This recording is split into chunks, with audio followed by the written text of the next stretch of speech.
Доброе утро всем! Сегодня 18 сентября. Мы на рыбалке у поселка Гызлозянь. Ой, Юра рыбачит. И я, Самат.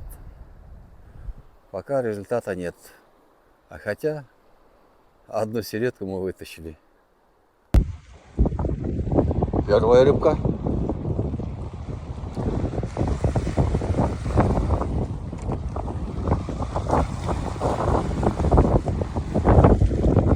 Середка тоже рыба же.